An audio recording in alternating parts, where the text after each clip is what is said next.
Bienvenidos todos una vez más a compartir sobre esta experiencia de aprendizaje.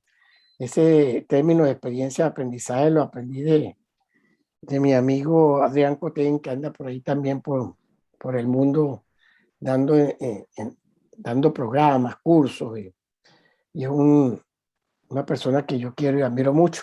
Y él usa mucho este término de experiencia de aprendizaje, y los que estamos aquí, él lo llama socios de aprendizaje.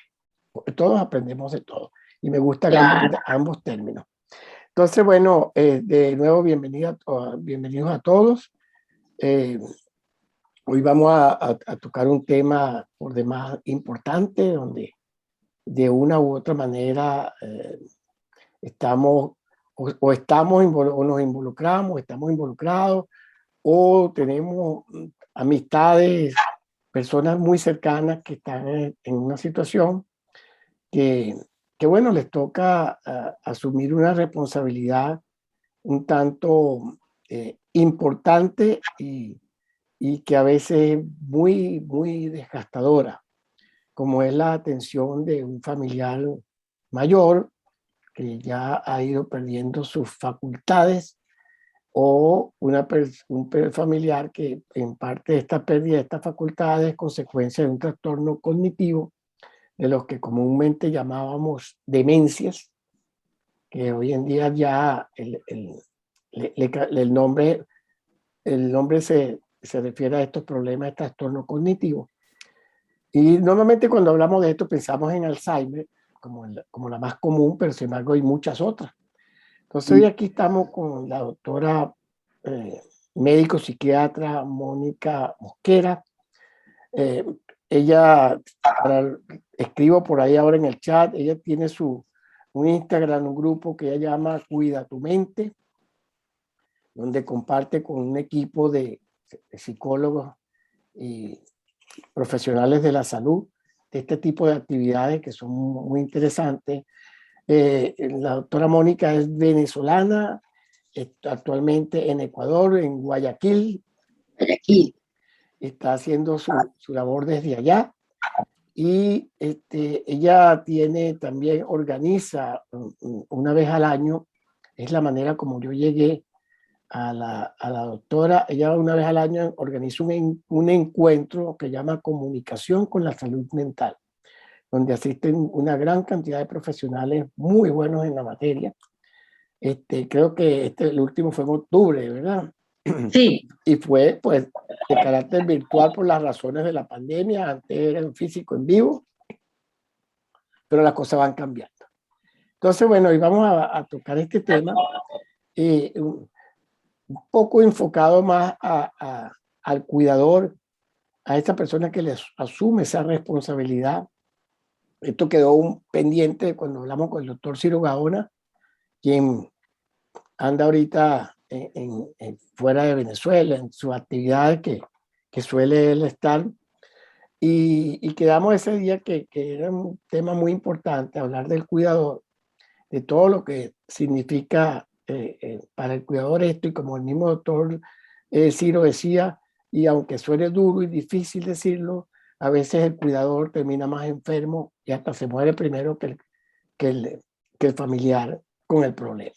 Entonces, por eso la importancia de todo esto. Entonces, le doy la palabra a la doctora Mónica para que empecemos en esta conversación. Ya sabemos que siempre siéntanse libres de preguntar, y vamos a escuchar a la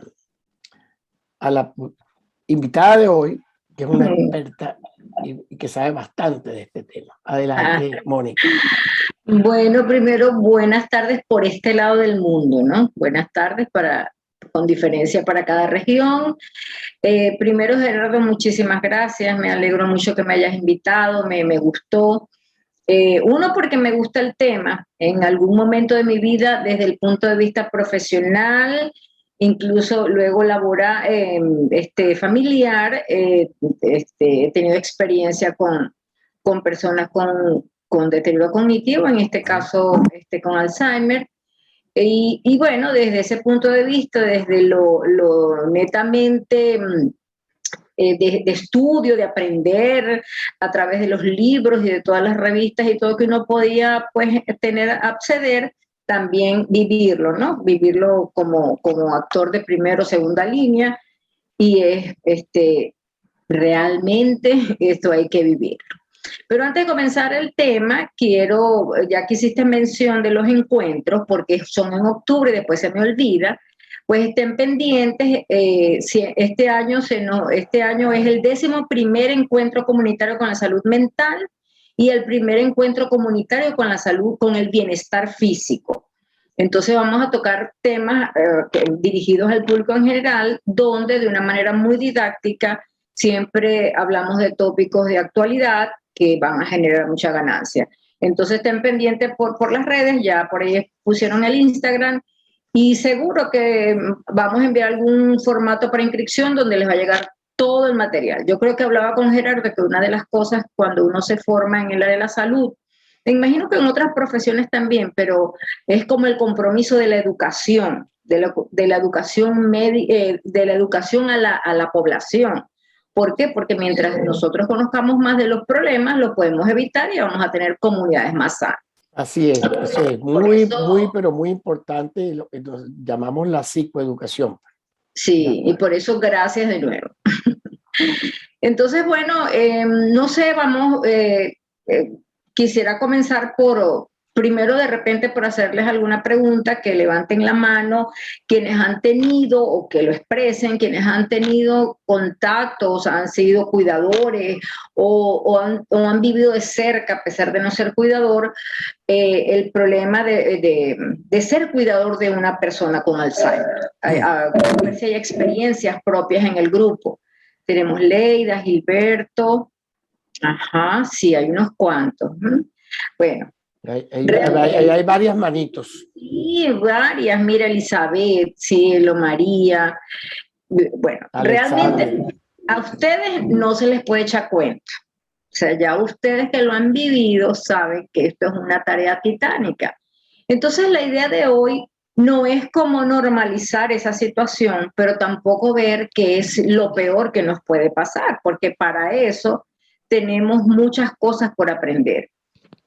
Y quizás, Gilberto, Gerardo, lo primero que tenemos que hacer es identificar que cuando uno primero cuando somos cuidadores, ¿qué estilo de cuidado tengo? Porque, por ejemplo, fíjate, yo parto de la siguiente premisa: es contra natura que tú, siendo hijo, te vuelvas papá o mamá de tu propia mamá o papá.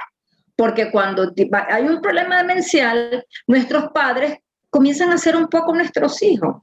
Y eso es contranatural. O sea, ¿por qué? Porque uno como hijo creció bajo esa figura de amor, de afecto, de protección, y que de un tiempo pues comencemos a ver uno que sus habilidades cognitivas, sus habilidades físicas se van perdiendo. Ya eso es, vamos a llamarlo así como, ay, bueno, nos da cositas, es triste. Pero cuando vemos que se hacen dependientes de nosotros y que tenemos que asumir ese rol, se hace mucho más duro. ¿Y qué lo hace duro? Por eso ahí voy al estilo que uno puede tener de cuidador. Y eso va a depender un poco de la estructura que uno tenga como persona. Porque tenemos las supermujeres o los superhombres. Entonces, no, porque es mi papá y Dios mío y tanto quiso por mí. Claro, o sea, eso no lo podemos negar. Pero también si adoptamos el rol de super mujer o super hombre, vamos a terminar, como tú decías al principio, quizás más enfermo que la persona, que nuestro familiar. ¿Por qué? Porque primero es una tarea de años. Y al ser una tarea de años, sencillamente es muy desgastante. Entonces tenemos como que planificar la situación. Es verdad, vivir en el momento, vivir en el presente, pero sabiendo que va a haber un mañana que quizás no va a ser diferente, en mejoría, que quizás va a ser diferente en detrimento de su función. Entonces, bueno, la cosa se comienza a complicar porque como cuidador, en ocasiones parece que se nos va a acabar la vida, que ya nuestra vida no es nuestra, sino de nuestra mamá, de nuestro esposo, de nuestro papá, etc. Y entonces, una de las cosas que tenemos que aprender es a identificar nuestras señales de alarma. Porque en ese rol de super mujer o de super hombre, pues pasamos a un segundo plano, estamos exclusivamente pendientes de todas las necesidades de quien tenemos a nuestro cuidado y nos olvidamos de las nuestras. Entonces, cuando tenemos trastornos de sueño, cuando tenemos alteración del apetito o cuando nos sentimos irritables o cuando hay cambios de humor, mira, hay tantos cambios a veces pequeños que ¿qué hacemos? No, pero no los tragamos porque nos necesita nuestro papá o nuestra mamá. Sin darnos cuenta que definitivamente eso va a empeorar la situación de nuestro familiar y la nuestra. Porque vamos a acordarnos que uno se ofrece el cuidado de acuerdo a su estado anímico, a su condición física y a su condición mental. Entonces, si yo estoy irritable, si yo tengo dolor de espalda, dolor de cuello, dolor de todo el cuerpo, porque muchas veces tengo que cargarlo, tengo que subirlo, o sea, no solamente la parte mental, también pues la implicación de la parte física. Entonces, ese estilo de cuidado del súper, eso es una de las cosas que más afecta al cuidador. Entonces, vamos a reflexionar que si la vida nos presentó este momento, quizás yo digo que hay dos cosas bien particular, porque uno, no es el momento de pasar factura, porque en ocasiones yo en lo personal he tenido familiares que no, ahora sí viene a mi casa y resulta que, bueno, y la queja eterna. Bueno, ese no es el momento de pasar factura. Ese es el momento que quien tenemos enfrente es nuestro papá, nuestra mamá, y que sea lo que sea, pues en este momento necesita de nosotros. Y lo otro es que definitivamente cuando uno tiene que enfrentarse a esa situación, tiene que poner un espejo enfrente y decir, ok, aquí es donde yo voy a saber. A mí me costó mucho entender un refrán que decía que en las puertas del cielo primero yo que mi padre. Y yo decía, pero ¿por qué? Si en ese afán de Dios mío, de que no, primero él, pero ya va. Si nosotros lo entendemos, que si yo puedo controlar o manejar, no controlar, manejar adecuadamente mis emociones, si yo hago una buena gestión de mi tiempo, porque todo no puedo, 24 horas al día no puedo estar con la persona a quien estoy cuidando, yo comienzo a entender que de la manera que me sienta, de esa manera voy a ofrecer mi servicio con amor, con respeto, con todo lo que tú quieras, pero también con calidad. Entonces, si yo identifico eso, lo que llamo las señales de alarma, ese es el punto número 1. Entonces, estamos en una situación difícil, porque eso quizás, miren, eso quizás en el primer mes, vamos a ponerlo así, en el primer año, bueno, la cosa ahí no va a depender también del estadio de deterioro o de daño que tenga la persona, porque a medida que pasan los años sabemos que el deterioro cada vez es peor. Entonces, pero en los primeros años, primero casi no nos damos cuenta, entonces quizás no, los cuidados no son permanentes, pero se comienza a complicar cuando avanzamos 1 año, 2 años, 3 años y vemos que llega un momento en que la atención es 24 horas, porque muchas veces en las noches hay alteraciones que también tenemos que tomar en cuenta. Entonces, eso es lo principal, reconocer nuestras señales de alarma. Una vez que los cuidadores reconocen las señales de alarma, tienen que establecer, o mejor dicho, antes de eso, cuando un familiar le da un diagnóstico de una demencia por las causas que sea. Vamos a hablar de Alzheimer porque, como dijo Gerardo, es la más frecuente. Ok, su familiar, su papá, su esposo tiene Alzheimer, muy bien. En ese momento yo tengo que diseñar un plan de acción. Siempre hay como un cuidador, como un familiar, no vamos a llamarlo un cuidador, un familiar dentro de todo grupo familiar que lleva como la batuta, ¿no? En muchas cosas. Bueno, quien lleve la batuta desde el punto de vista de esa situación de salud en el grupo familiar, pues tienen que sentarse con el grupo familiar a diseñar un plan de acción.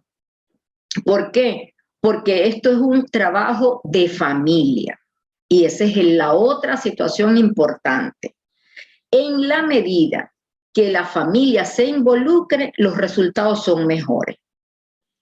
Porque también, ¿qué sucede? Que entonces el perfil del cuidador, mujeres entre quizás 30 y 60 años, que entre comillas, bueno, como están en la casa porque no se casaron o porque se casaron y no tienen hijos, o sea, siempre buscamos como una excusa para endosarle a un familiar el cuidado.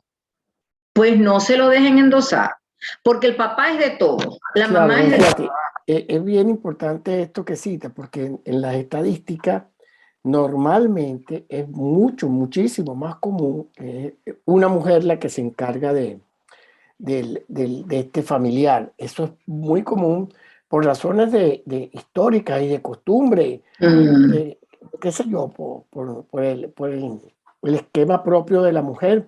Pero eso que dice es muy importante, que mucho más difícil va a ser para esta persona cuando los familiares existen, pero se apartan, no están, no dan apoyo, y peor aún cuando no existen, porque también se ha Claro, hay muchos claro. factores que van a incidir, que llamamos los factores de riesgo, ¿no? Y uno de los factores de riesgo precisamente está allí, el realmente no tener apoyo o no tener las posibilidades económicas para Sí. dar una ayuda o desconocer. Yo creo, viéndolo desde afuera, que la parte, la primera que debe tener claro el cuidador es aprender sobre el problema, de qué se trata, para poder entender al familiar, porque esto es un momento que debe llegar a la desesperación, pues. Claro, es que fíjate, por eso digo que cuando le dan el diagnóstico a la persona, que no debería estar solo para que le den el diagnóstico, a lo mejor acompañado de un familiar, ahí comienza, en ese plan de acción, pues tienen que reunirse todos y cuando alguien dice, si eres hijo único, bueno, si eres hijo único, me imagino yo que habrá tías, habrá primos, es una cuestión de familia extendida incluso. Lo ideal quizás en este caso es eso, ¿no? Que se involucre en familia extendida. De repente hay muchos casos particulares, porque entonces podrán decir, pero es que se fueron, no están aquí, no están cerca, pues entonces ahí habrá que hacer un plan de acción con cuidadores externos o habrá que hacer un plan de acción. También hay fundaciones, hay sitios donde enseñan el manejo. Por ejemplo, recuerdo mucho en Venezuela y que históricamente es excelente la Fundación Alzheimer.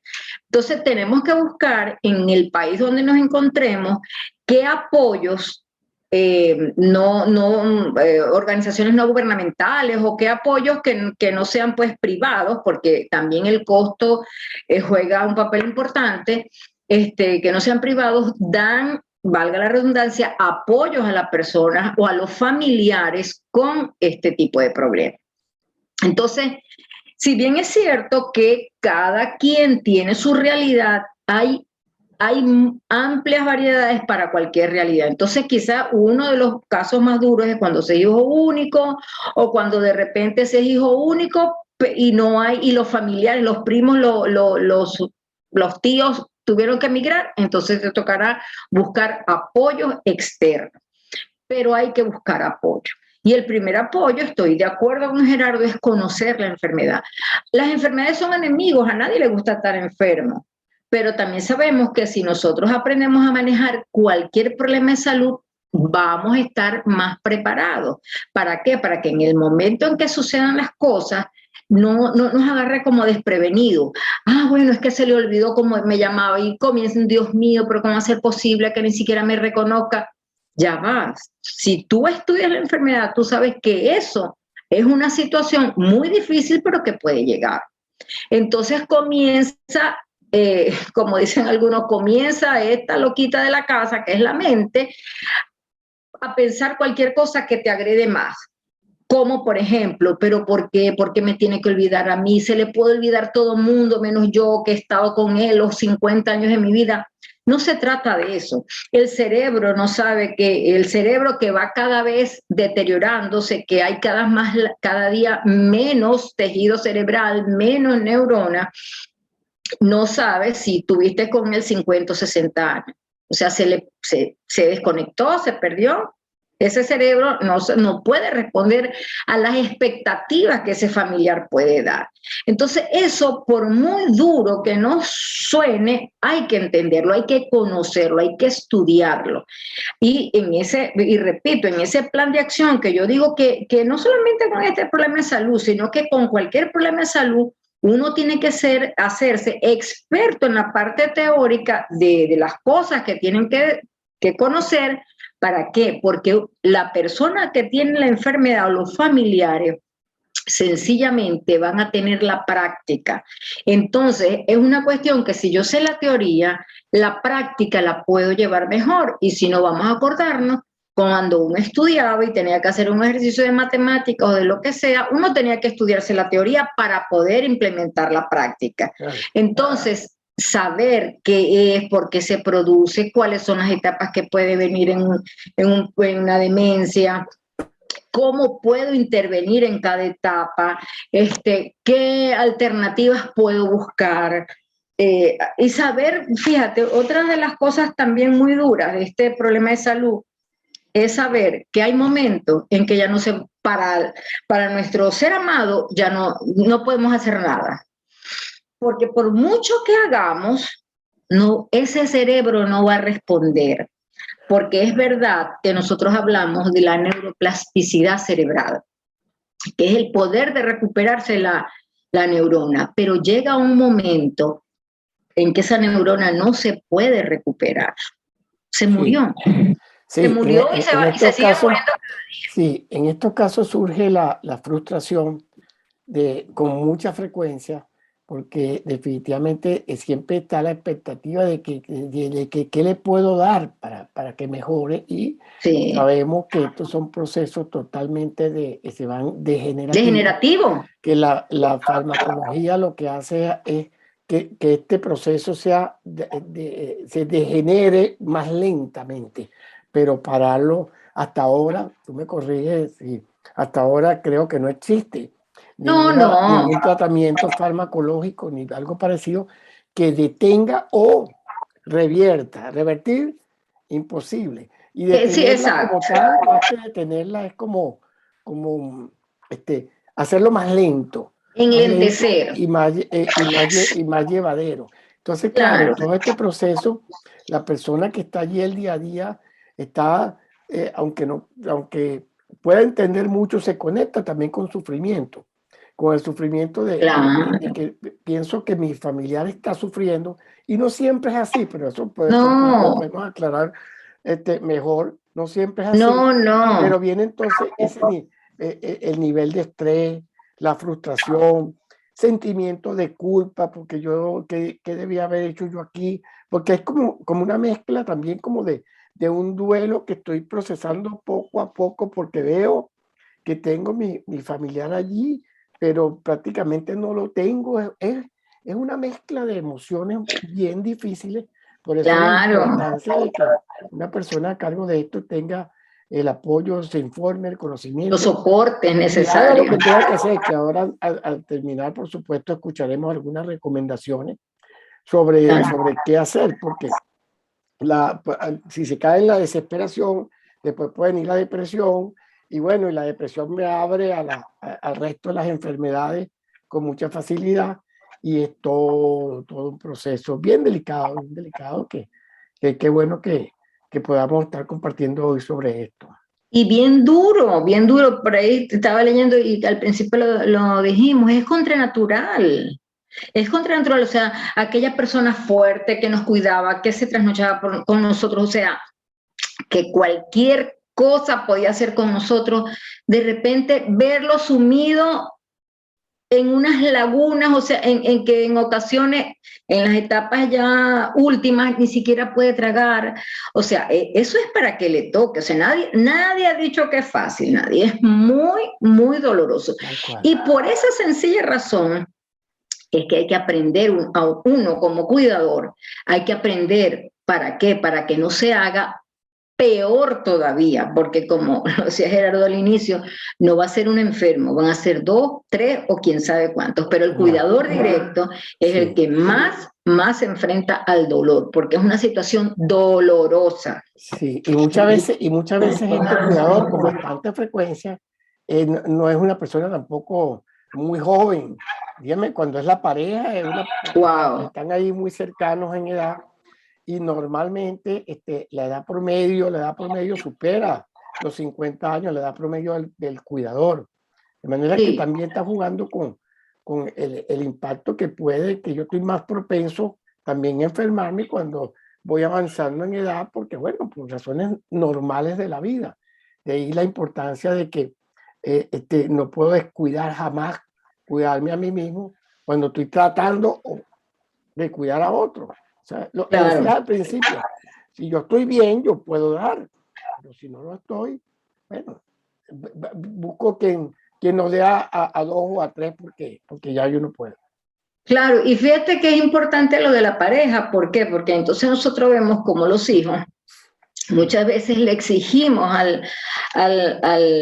o sea, suponte que sea el papá el que esté en su proceso demencial, entonces le exigimos a las mamás, pero cuídalo, y no sé qué, y hazle esto, y ponle aquello, o mira a tu papá que hace tal cosa, y pensamos que la pareja va a tener la misma flexibilidad que de repente uno pueda tener porque tiene menos edad.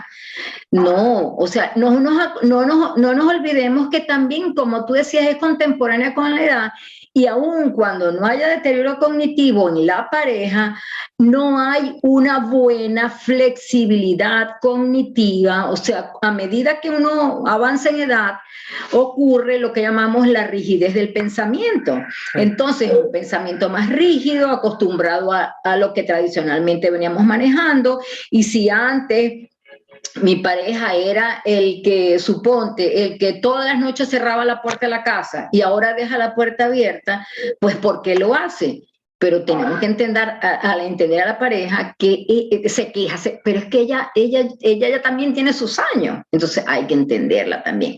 Entonces es como un doble juego, uno está enfermo, la pareja no está enferma, pero sencillamente tiene esa rigidez cognitiva que quizás no le permite ver cómo es la realidad, y a nosotros que somos los que estamos como un poco con menos edad y que pudiéramos entender la situación, no podemos descuidar a esa pareja porque sencillamente ella con su edad pues no lo va a procesar como uno lo puede procesar. No va a poder, claro. No va a poder, y eso es un punto álgido, un punto muy álgido, porque entonces comienzan las quejas, porque tu papá esto, o porque tu mamá esto, ay Dios mío, pero mira, eso no lo vamos a poder evitar. Lo que sí podemos evitar es que nos contagie a nosotros con esa, vamos a llamarlo así, con esa emocionalidad, al entender que estamos trabajando o que estamos enfrente a una persona con un problema, con una enfermedad diagnosticada, y a la otra quizás no, pero con una rigidez cognitiva. Entonces eso no la va a permitir ver bien las cosas. Y antes que se me pase, Gerardo, lo que tú decías de los medicamentos, es cierto que hoy en día no hay ningún medicamento que pueda revertir eso, la muerte neuronal, ninguno. Lo que sí hay unos medicamentos que lo que hacen es enlentecer el proceso demencial, pero todavía hay como una parte que no sabemos. Por ejemplo, hay personas que en su estado de demencia pueden durar muchos años. Hay otras que la evolución es muy rápida. Yo en este momento tengo un caso de un señor, y sabrás que no tiene tanta edad, creo que tiene, si no me equivoco, 70 años. Vivió los últimos 30 años en Estados Unidos y hoy en día regresó aquí a Ecuador. Por supuesto, regresó con sus hijos. Entonces, Problema número 1, Dios mío, 30 años desde que estaba por allá, y vino otra persona. Y cuando vino, supuestamente, hace hasta un año, supuestamente, la persona, el señor, no tenía grandes dificultades. Pero yo digo, mira, eso no puede ser, no porque es verdad. no, pero que tiene aquí, creo que tiene como unos 3 o 4 meses, y el deterioro es abismal, abismal. Pero ya eso no podía venir bien. Mira, Si no... es realmente bien difícil, ¿no? Yo, gracias a Dios, no he tenido este problema a nivel familiar. Sin embargo, yo estuve aquí en Australia, estuve, cuando los primeros años que llegué, yo estuve haciendo voluntariado, y uno de esos voluntariados fue en un hogar de cuidado de personas con demencia y con trastornos cognitivos. Y bueno, entonces yo pasaba el día con algunos señores, era hasta entretenido que una persona te contara su historia todas las veces, y me la volvía a contar. Y después yo salí por razones de visado, tuvimos que estar fuera un tiempo, casi un año. Y cuando regresé, yo realmente, para mí fue impactante ver personas que yo había dejado físicamente muy bien, con la mente, por supuesto, ya. Y el deterioro en un año fue de muchos de ellos terrible, terrible. Claro, de nuevo, es un lugar de cuidado, siempre está la diferencia de no tener al familiar allí, pero es un lugar de cuidado que tiene todas las condiciones para ello. Y el deterioro a veces es muy acelerado, muy acelerado. Sí, sí, y todavía no se sabe bien. Claro, hay factores que aceleran el deterioro, pero no tenemos como que esto, porque hay personas que no lo cumplen, igualito se deterioran, ¿me entiendes? Entonces, pero fíjate que en ese punto, para la familia a veces pasa desapercibido el comienzo de un proceso demencial, o sea, un deterioro cognitivo. ¿Por qué? Porque comenzamos a achacar, porque ya son olvidos de viejo. O sea, por la edad le achacamos a cosas que a veces nos pueden o tenemos que prestarle atención para ver qué está pasando. Por ejemplo, hay algo que llamamos la memoria de trabajo, que es que, por ejemplo, una ama de casa que la manden a hacer, no sé, un arroz, que creo que lo tiene haciendo los últimos 50 años de su vida.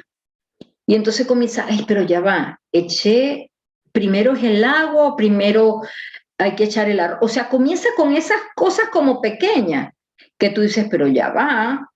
Son cosas tan, de inicio como tan sin importancia, que puede ser la primera alarma para ir a revisar cómo está ese cerebro. Y más, porque estamos hablando del Alzheimer, que es un envejecimiento progresivo, o sea, todos vamos a tener el envejecimiento, algunos tendremos el deterioro cognitivo y otros del deterioro a la demencia, pero es que es una línea imperceptible, ¿ok? Algunos lo hacen, otros no lo hacen. Pero entonces, como no sabemos quién lo va a hacer y quién no, es preferible chequear eso por ahí. Entonces, fíjate que esas, vamos a llamarlo que no es así, esas banalidades pueden ser las primeras señales para que un familiar diga, aquí hay que chequear porque puede estar pasando algo. Entonces, ¿qué sucede? Cuando viene un familiar o cuando viene un amigo que tiene años que no ve a esa persona, probablemente sí comience a notar la diferencia. Se da cuenta, porque en el día a día banalizamos los comportamientos. No, si él es así o no sé, no, o sea, yo creo y yo siento que hay que prestarle un poco más de atención. Mira, después de los 60 años, ese cerebro comienza el deterioro cognitivo, envejecemos todos los días, o sea, desde los 25 años, todos comenzamos a envejecer un poco, pero después de los 60, el deterioro comienza a acelerarse un poco más. Por supuesto, hay factores protectores, ¿ok? Pero entonces el familiar tiene que estar pendiente. ¿Por qué? Porque si nosotros lo podemos abordar a tiempo, quizás estos medicamentos que hoy existen pueden lentecer ese proceso. Y al lentecer ese proceso, la cosa pues puede ir mejor. Pero ya hay momentos donde lo único que prevalece es mantener lo mejor posible a nuestra familia. Eso quiere decir, además de mucho amor, mucha comprensión, además de todo eso, pues que no se enferme, que si está encamado no le salgan escaras, o sea, como cuidado general, porque ya para su mente, ya ahí no hay ningún remedio que valga, ninguno, ninguno. Y de verdad que no. Hablamos un poco acerca el problema con un trastorno cognitivo, pero tú estás diciendo algo que es muy importante también. Es que a veces la persona mentalmente puede estar muy bien, pero va teniendo un deterioro físico y ese deterioro físico lo va llevando a perder muchas destrezas, habilidades que son propias del ser humano, y ahí también se convierte en una carga fuerte para el cuidador, para el familiar con el Claro. porque hay momentos que ya no es lo mismo, pues, tener 70 años que tener 90. No, Y no. entonces ya no existe el trastorno o no existe el trastorno diagnosticado de esta naturaleza, pero están otras deficiencias que empiezan a fallar. Claro. La persona ya le cuesta caminar solo, le cuesta hacer cosas por sí mismo que solía hacer. Entonces ahí viene una doble frustración, la frustración de la persona que está consciente aquí y dice, wow, yo quiero y no puedo, y se desespera, y en la situación de que está a su lado, este hija o este hijo está normalmente, o la pareja también. Está ahí. Claro, ahí eso me hizo acordar lo que dijiste hace ratito, de que el familiar creía o sentía que ellos sufrían mucho. Y en ocasiones no es así. ¿Y sabes por qué no es así? Porque realmente ellos crean como un mundo paralelo. O sea, en su deterioro, ellos se van quedando con sus recuerdos, que si es Alzheimer es la memoria retrógrada, es lo que más se preserva, y por eso es que dicen, no, pero que es más problema de memoria tengo yo, ese se acuerda de las fechas importantes, o sea, se recuerda de todo lo pasado, pero el problema comienza con los recuerdos presentes, o sea, que desayunaste, qué hiciste ayer en la tarde, porque precisamente es ahí donde está el problema. Entonces, ¿qué pasa? Que si yo como cuidador estoy consciente de esa situación, yo sé que quizás no están sufriendo si los tengo con las condiciones de salud necesarias, que estén buenas. ¿Por qué? Porque él lo que tiene es como un mundo paralelo. Y es un poco, por eso de ahí es que esa famosa frase es que vuelven a ser como niños. Bueno, y no deja de ser razón, no deja de tener razón, ¿no? Porque, a ver, y por eso es que los nietos es un reforzador muy bueno para los abuelos, porque se identifican mucho porque su capacidad cognitiva va disminuyendo. Correcto. Pero entonces vamos a ver qué pasa con los cuidadores. Quizá, ¿qué piensan ustedes que es lo más difícil para el cuidador? O sea, ok, a propósito de esto, yo voy a ir leyendo, voy a leer ahora algunas de las cosas que han ido poniendo en el chat, y después tú comentas un poco sobre estos temas. Claro. Nos decía, creo que William, hay factores hereditarios con familiares directos. Nos dice Janine, hay que cuidar al cuidador en el duelo anticipado, como yo citaba sobre el duelo. O si lo hay en ambas líneas, decía sobre la parte hereditaria por parte de madre y padre. Leida nos dice, verlo deteriorarse es muy duro, es duro. Eso tenemos que buscar herramientas para agarrar fuerza. Nos decía María Montenegro, Mónica, excelente tu idea de que es complejo ser papá de nuestros padres, familiares, y ocurre con bastante frecuencia. Y entender que eso emocionalmente nos afecta. Este tema del cuidador, de cuidar al cuidador, siempre estará vigente. ¿Qué hacer? Pregunta María Molinos. ¿Qué hacer cuando el cuidador, que ya está a punto de reventar por la falta de dormir, el estrés de cuidar a la persona, la ansiedad y depresión de ver a la persona deteriorarse pues, aceleradamente, no acepta ayuda? Esto es bien importante porque tú mencionabas el Superman o la super mujer, Mujer. que no acepta ayuda de ningún tipo, eso también se encuentra. Entonces, dicho estos Claro. comentarios que leído esto, ¿qué nos dice? Claro, mira, el duelo. O sea, eso tenemos que hacerlo, porque no vamos a tener al mismo papá o a la misma mamá. Claro, cuando nosotros teníamos 15 años y tenemos un papá de repente de, no sé, de 40 años, era chévere, pero ahora nosotros tenemos 40 y nuestro papá o 50 o 60 y nuestro papá tendrán 70, 80, 90 y sabemos que no vamos ni ellos van a hacer lo mismo ni nosotros tampoco. Pero lo que son las funciones básicas de padre y de hijo, ahí marcan una gran diferencia. Entonces nosotros como hijos o como pareja o como persona directamente relacionada con quien tiene demencia, tenemos que hacer un duelo. Se nos murió la persona que nosotros teníamos aquí en nuestra cabeza, el hombre protector, el hombre que emprendedor, el hombre que trabajaba. No, ya no va a ser así. Va a llegar un momento en que ya no va a trabajar, va a llegar un momento en que va a estar en casa, va a llegar un momento en que hay que prestar mucha atención para que no se salga de madrugada porque creen que son las 2 de la mañana y se para. Entonces, tenemos que hacer el duelo de la pérdida de la capacidad cognitiva de nuestro familiar. O sea, nosotros, y yo siempre he dicho que no hay cosa más dura que hacer un duelo en vivo. Porque cuando tú tienes un familiar, el ritual de la muerte, ¿no? Que la urna, que no sé qué más, bueno, eso como que va comenzando aquí a cuadrar. Pero cuando tú estás viendo a tu familiar, tú estás viendo a tu mamá, a tu papá, lo ves que está la figura física y que de repente está bien desde el punto de vista físico, pero que no es el mismo, que tú no consigues con él ese apoyo que antes tenía, eso hay que hacer un duelo. Se nos murió la capacidad cognitiva de nuestro familiar. Sí. Hay que pasar por todas las etapas. Esas etapas no son pues fijas, a veces tendremos rabia, a veces negociaremos. Bueno, papá Dios, por lo menos me dejaste estar con los últimos años con él y al otro día, pero no puede ser. O sea, eso sí, tenemos que vivir.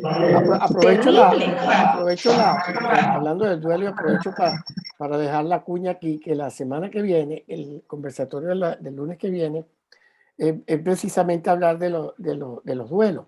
Vamos a estar con Janine Castellanos, que por cierto está por allí entre la audiencia, y vamos a hablar del manejo de los duelos desde la tanatología. Y es bien interesante el tema. Claro. Porque lo que tú estabas diciendo es muy importante. Cuando hablamos del duelo, la pérdida física del familiar, bueno, ahí hasta la negación se procesa rápido, pero hay muchísimos otros que es más difícil. Uno de ellos es este que estamos hablando. Sí, seguro que sí.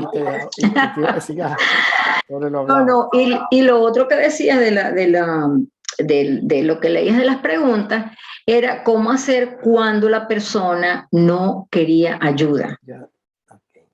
Ese es el síndrome de la supermujer y el superhombre. O sea, va a llegar un momento en que, claro, lo ideal sería que eso no sucediera, pero cuando comencé, yo había dicho eso, que iba a depender mucho de las características de personalidad de cada uno. Y en esas características de personalidad, de repente como hijo, que yo tengo que cuidar a mi mamá, que tengo que cuidar a mi papá, que no importa la vida, que no, o sea, hay que buscarle ayuda a esa persona. Entonces, como familiar, como hermano, como tío, como primo, como lo que sea, como digo yo, como el rocío, un poquito hoy, un poquito mañana, pero a ti no te parece que si tú no necesitas ayuda, mira, lo dice todo, o sea, no lo digo yo, no, yo siempre digo, no me creas a mí, busca fuentes científicas, busca fuentes que avalen que el cuidador tiene que tener su ayuda. Entonces, pero no crean que es una conversación y lo va a aceptar, porque precisamente el problema está en que no lo acepta. Entonces, por eso digo yo como el rocío, una mañanita un poquito, después una semana otro poquito, porque lo ideal es que ese cuidador acepte la ayuda. Si no la acepta, nos va a tocar, como dirían los alcohólicos anónimos, que toque fondo.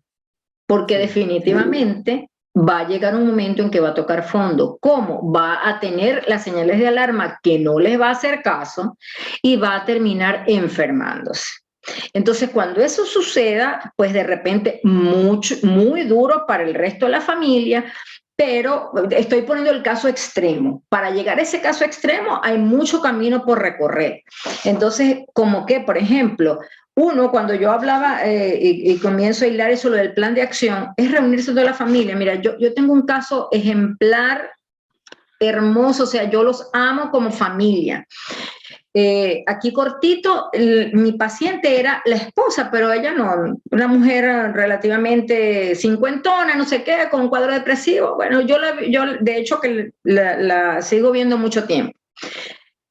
Una paciente de hace muchos años. El esposo comenzó con una enfermedad de Parkinson. Y, por supuesto, una de las complicaciones del Parkinson puede ser una demencia. Entonces, ahorita tiene su proceso demencial. ¿Qué sucede? Hay un líder, por eso te digo, siempre hay un líder en la familia que tiene que asumir el rol. Y él desde el inicio, sin que yo se lo dijera ni nada, o sea, eso es intuición, o lo leyó, o lo que sea, comenzó a hacer su plan de acción. Y el plan de acción iba desde la ayuda psicológica para toda la familia, y ahí es donde intervengo. O sea, yo por lo menos cada 3 meses, ellos siguen, es más, de hecho igual la mayor parte está en Venezuela, pero hay otros hijos, son 9 hijos. Hay otros que no están en Venezuela, pero todos por lo menos cada 3 meses se reúnen o nos reunimos y comenzamos a hacer higiene mental. ¿Ok? Entonces, ese líder, en ese plan de acción, hace su plan para atender las necesidades físicas de la familia, las necesidades psicológicas de la familia, las necesidades incluso de repente hasta económicas, porque es una enfermedad que también genera mucho gasto. Cuando se puede, lo ideal sería que, como, mira, en el plan de acción que ellos hacen, ellos tienen todo como cronometrado con flexibilidad por si acaso haya algún inconveniente. Entonces, los fines de semana la mayoría son mujeres y de las que están todavía pues allá en Venezuela. Entonces ellos tienen establecido qué días va a cuidar a quién no puede entre semana los fines de semana, y quien no puede porque está en el exterior aporta económicamente para un cuidador externo. Entonces, por supuesto, así la enfermedad, que puede ser muy desgastante, que puede ser muy, muy dura, es más llevadera. Entonces, por ejemplo, indicación, mira, si alguno está triste porque, bueno, dése un abrazo, lloren juntos, lloren con él, total, él estará pensando que es por otra cosa. Pero son programar como esas necesidades, porque lo más importante que quiero que recuerden los cuidadores es que lo que sacrifica el cuidador es sus propias necesidades. Entonces, si yo no cubro mis necesidades, no voy a poder hacerlo bien cualquier cosa que yo pueda. Si yo tengo hambre, yo puedo pasar hambre, no sé, un rato, pero 24, 48, 72 horas no puedo tener hambre porque me pongo irritable. Igual con el sueño, igual con mi estado de ánimo. Entonces, eso es de inteligente saber que no puedo ser una supermujer ni un superhombre, que soy un ser humano, que tengo mucho dolor porque estoy viendo cómo se acaba esa figura representativa que tanto amor existe, donde uno le conectan tantos lazos de amor, y que yo tengo que hacer que su vida y la mía, hasta que Dios lo permita, sea llevada de la mejor manera. Entonces, dato número 1, por favor, no sacrificar jamás sus necesidades básicas, ni siquiera siendo hijo único, ¿ok? Sí. Como una especie de plan, una especie de tips, ya que estamos llegando a la hora, unas recomendaciones que podamos todos entender clarito, que para el cuidador, claro, para este familiar que no está directamente involucrado, pero que tiene a la hermana o al hermano haciendo este trabajo, esta actividad. ¿Qué tips así le podemos dejar aquí el día de hoy? Claro. 1, entender, comprender y aceptar la enfermedad. Entonces, por ejemplo, el médico que da el diagnóstico puede ser su mayor aliado. Es un derecho, así que tienen que exigirlo. Que ustedes le pregunten todo lo que no sepan al médico y que el médico se lo responda. ¿Ok? Entonces es un derecho de ustedes y un deber del médico. Así que no, por eso no se preocupen. Entonces, claro, eso te permite tomar conciencia de cómo va a repercutir el cuidado de tu ser querido en la vida. Establecer objetivos realistas con el familiar y con nosotros. O sea, no se pongan a pensar, no, es que el próximo año va a estar mejor. No, mentira, el próximo año quizá va a estar peor. Pero también con uno mismo, objetivos realistas es, yo no puedo ser su único cuidador. O sea, si aquí somos 4 hermanos, o si yo soy hijo único, vamos a poner el caso, si yo soy hijo único y me toca uno de mis progenitores con demencia o con Alzheimer, entonces yo tengo que comenzar a buscar esas organizaciones no gubernamentales o tengo que trabajar extra para que me ayude un cuidador externo, pero yo tengo que establecer mi plan de acción para incluir en mi familia, que puede ser papá, mamá e hijo, alguien que me ayude. Desde lo externo y desde el, bueno, si no hay más nadie, siempre va a ser desde lo externo, con las organizaciones no gubernamentales y con un cuidador que le pague, por ejemplo, en las noches o de repente en el día, porque en el día me voy a trabajar y en la noche yo puedo manejarlo. O sea, cada quien tiene que adaptarlo a su realidad. Entonces, por eso lo de establecer objetivos realistas es fundamental. 2, aprendan a pedir ayuda y apoyo familiar. No es papá, mamá e hijo, es papá, mamá, hijos, tíos, sobrinos, porque en ese caso, y hay que hacerlo entender, es que le tocó al papá de Mónica, pero después puede ser al papá de otro, al suegro, de la cuñada, no sé, a otro familiar cercano. ¿Qué vamos a hacer? Si yo aprendo a manejarlo, cuando me toque a mí, voy a saber qué hacer. Entonces, no solamente piensa en la familia nuclear. Cuando hay que pedir apoyo familiar, es pensando en una familia extendida en el mejor de los casos. Yo sé que me dirán algunos, pero imagínate, si los hijos a veces no se hacen cargo, conti menos, o sea, menos los otros. Pero a veces la vida te da sorpresas. A veces un familiar que no sea un hijo, puede acompañarnos en ese proceso. Entonces, pedir y buscar ayuda familiar, profesional, social. Otra cosa bien importante es aprendan y no les dé miedo expresar sus emociones. Incluso si ya tenemos un familiar con bastante deterioro, no se sientan mal porque les lloren delante de él y diga, papá, pero mira cuánto lamento, me duele mucho verte así. O sea, yo digo ya cuando esa persona tiene tanto deterioro que porque no es cargarlo de angustia, porque él va a vivir en ese mundo paralelo donde no nos va a entender. Pero entre el resto de la familia, yo digo que hay un síndrome que es que cada quien llora por los rincones. No, en esos momentos la solidaridad, incluso para manejar la parte emocional, es muy importante. ¿Por qué no hay, así como tomamos una tarde de té para hablar de cualquier cosa, una tarde de té o de café para hablar, mira qué mal me siento, yo veo muy mal a papá, no sé qué más, y lloren y griten y patalen, así, uniditos, con toda seguridad? Acuérdense que el dolor compartido es menos duro. Hay otra cosa que es que, acuérdense también, ese plan de acción, tienen que apartar, no dejen de hacer sus vidas. O sea, no es que ahora todo va a girar en torno a la persona. Si cada quien da su granito de arena, él va a tener todo, pero un poquito de cada uno. ¿Ok? Entonces, ¿por qué? Porque en ese plan de acción también hay que organizar las actividades de la vida propia. Uno puede ser hijo de una persona que tenga demencia, pero quizá uno es madre o padre, también tiene hijos, también tiene otros familiares. Tiene una vida. Tiene una vida, exactamente. Y ¿sabes qué? Hay que incluir actividades agradables. ¿Por qué? Porque es tan duro, Gerardo, enfrentarse a esa realidad que te cargas mucho de tristeza, frustración, soledad, culpa. Y si te pones a ver, son todas emociones displacenteras. ¿Qué nos está generando en nosotros?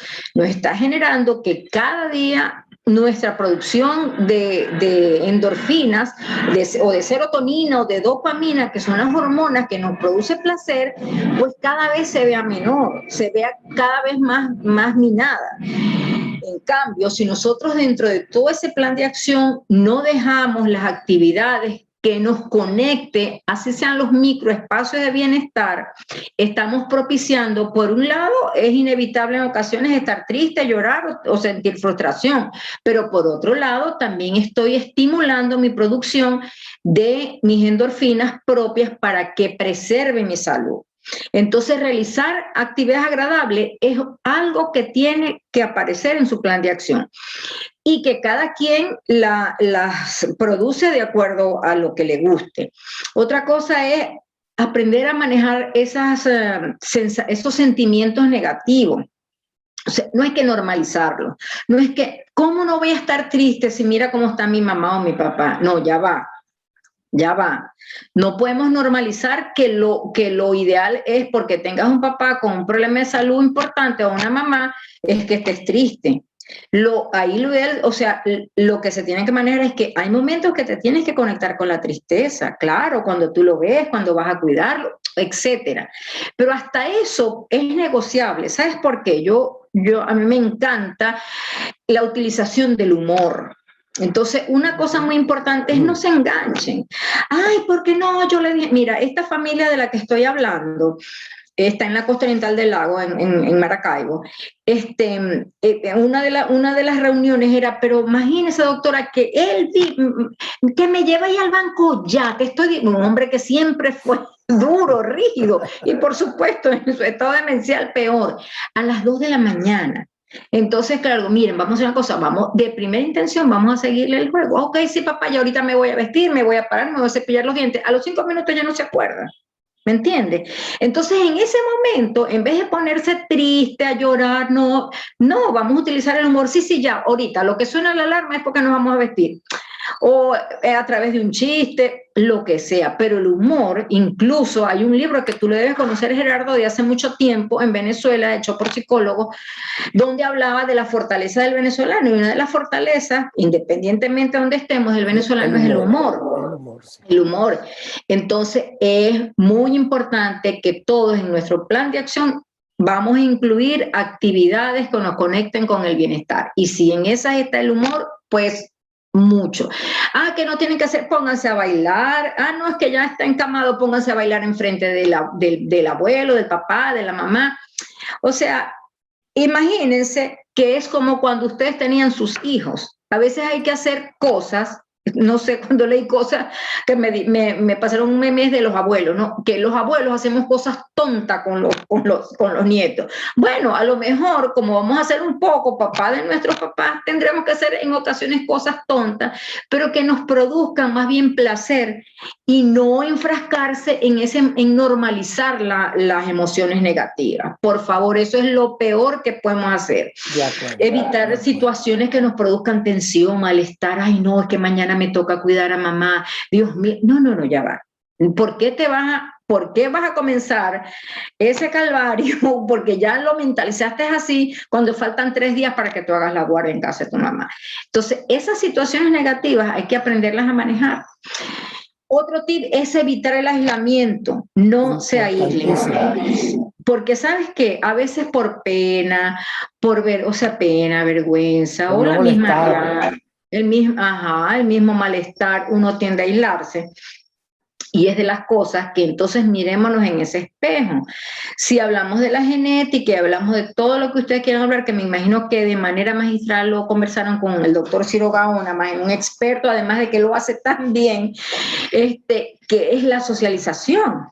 La socialización fortalece la conexión neuronal. Entonces, vamos a evitar el aislamiento. ¿Ok? Eso es muy importante. Y las condiciones generales, Gerardo, como llevar un estilo de vida sana, en cuanto a la alimentación, en cuanto al sueño. Las normas de higiene de sueño son fundamentales. El sueño es el que limpia todo nuestro sistema mental para que al otro día podamos estar fortalecidos. Entonces, una persona que tenga problemas de sueño de verdad que va a tener dificultades. Hacer ejercicio, o sea, hay que pensar en que mi vida no terminó porque tengo a mi papá o a mi mamá que tenga un problema de demencia. Perfecto. O sea, Perfecto. Bueno, estamos llegando al final. Yo creo que más claro imposible. Ha sido bastante claro esta conversación, esta exposición que nos ha dado la doctora Mónica, donde nos dice elementos fundamentales que podemos resumir en: estás cuidando, no te descuides tú. ¿eh? El amor sigue estando ahí presente. Mencionamos a Ciro, imposible no mencionar a Ciro en estos temas del Alzheimer. Ciro dice: cerebro es igual amor y vínculo social. Entonces, si ya mi familiar tiene ese deterioro, déjame por lo menos mantener el mío lo más sano posible, haciendo las cosas que nos está citando la doctora, aprendiendo sobre esto y haciendo las otras cosas para mantener esta mente lo más activa y sana posible. El resumen está allí: no podemos descuidarnos, hay que cuidarnos para poder ser mejores cuidadores si nos toca, si esto es lo que nos ha tocado. De verdad que este es un tema extremadamente importante, interesante, que podemos, como siempre digo, estos temas podemos pasar horas conversando, porque estos son temas que se van uniendo, se unen unos con otros, y lo importante es que estemos alerta, ¿no? Estemos alerta de todo esto y cuidemos nuestra salud mental al máximo, porque si no la cuidamos, entramos en este camino también. Me queda agradecer enormemente a Mónica por estar aquí, por haber aceptado esta invitación. Realmente la experiencia y tu conocimiento son muy buenos compartirlos, y yo sé que parte del trabajo tuyo y de muchos de los que están en este mundo es transmitir, enseñar, psicoeducar, como llamamos. Y en esto de verdad es maravillosa. Y te doy las gracias inmensas en nombre de todos. Y por supuesto, le doy las gracias a todos los que han estado aquí hoy escuchando. Sé que muchos en Venezuela se les cae la señal, me doy cuenta porque se les cae, vuelven a entrar, y estamos en esto y es parte de esto, pero la constancia de lo interesante del tema nos hace mantenernos aquí, y yo les agradezco porque aquí yo todos los días insisto en estas cosas, que todos aprendemos de todo. Los comentarios, su participación. ¿Ok? Te dejo chiquito. la palabra, Mónica. No, chiquito. Bueno, gracias Gerardo, y gracias a cada una de las personas que se tomaron su tiempo. El tema me apasiona, de verdad que sí.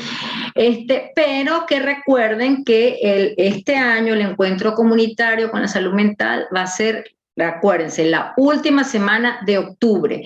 Y lo hacemos en octubre porque lo hacemos en el marco del Día Mundial de la Salud Mental, que es el 10 de octubre.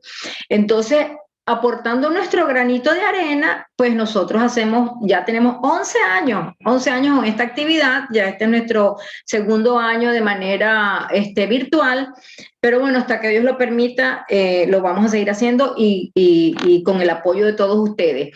La información siempre va a aparecer en las redes sociales de Primera Intención, @cuidatumente, donde van a conseguir pues cómo inscribirse. Es totalmente gratuito, y siempre todo el equipo de Cuida tu Mente buscamos como que con pinza. Hay gente que colabora mucho, que ayuda mucho, que mira, tenemos gran cantidad de colaboradores, y que cada quien pone su granito de arena para un mundo más saludable, un mundo mejor. Muchas gracias, muchas gracias. Y recuerden, es gratuito. Como decía un amigo mío en una charla, una conferencia una vez, dijo: y gratis, cueste lo que cueste.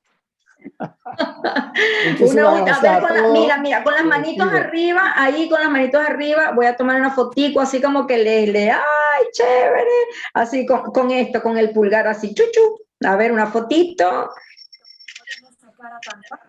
Muchas gracias.